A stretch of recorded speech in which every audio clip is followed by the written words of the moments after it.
From the PEP Radio Newsroom, this is the hourly news blast. Philadelphia Gay News is reporting LGBTQ plus workers weigh in on PhillySaves, Part 3. This is Part 3 of a three-part series. AD, a 29-year-old server who also wanted to be identified only by her initials, said the eatery she currently works for is a small business that offers little to no fringe benefits to its employees. She likes her current employer, but doesn't like the instability of her earnings as someone who relies heavily on tips. She would like to eventually work in a hospitality management setting, but worries she may have to find a way to pay for a degree to achieve that goal.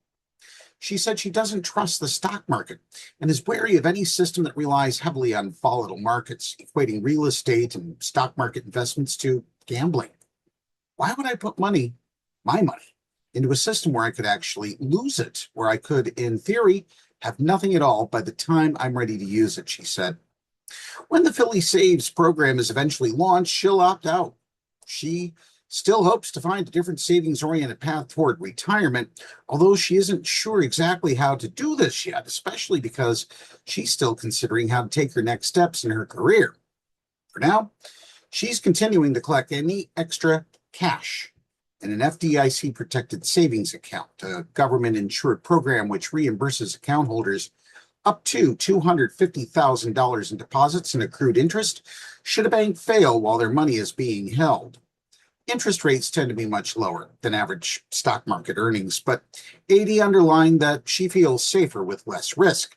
She also hopes to eventually purchase a modest, affordable home that she can pay off before she leaves the workforce. This may require her to leave Pennsylvania, she said, or move to a more rural part of the state.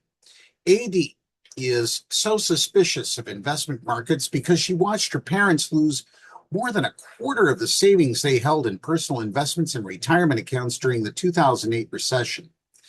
The housing market also collapsed, lowering profits on the sale of their home, and interest rates dropped drastically, eliminating growth in standard savings accounts.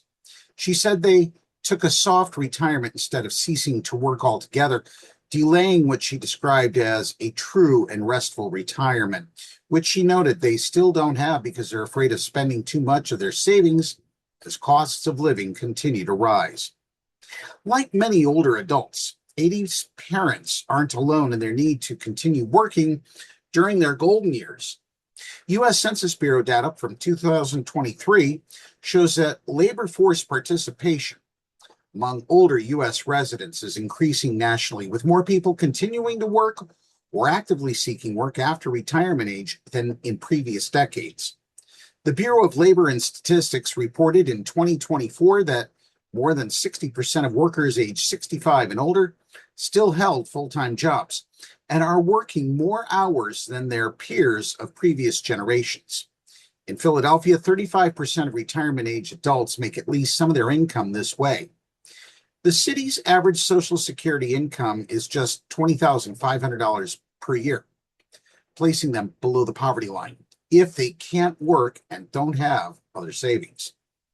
Older workers are the least likely to benefit from PhillySaves. Participants over the age of 50 can make extra catch-up contributions to IRAs, which will help to accelerate savings, but annual earnings of older workers tend to lag behind younger peers, and increased costs of living may not leave enough cash for extra deposits. Income growth has stalled in Philadelphia, where median household income is the lowest among the 10 most populous cities in the United States, and the unemployment rate has risen. The poverty rate in Philadelphia is technically declining, but costs of living continue to soar. Purchasing power is ranked 7th out of those 10 cities.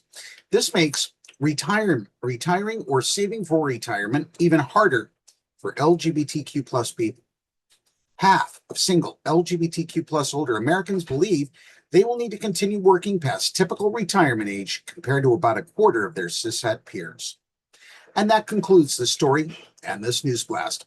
PEP Radio is available on the Live 365 app, the PEP Radio page at paequality.com, Roku, Alexa, and wherever you find streaming radio.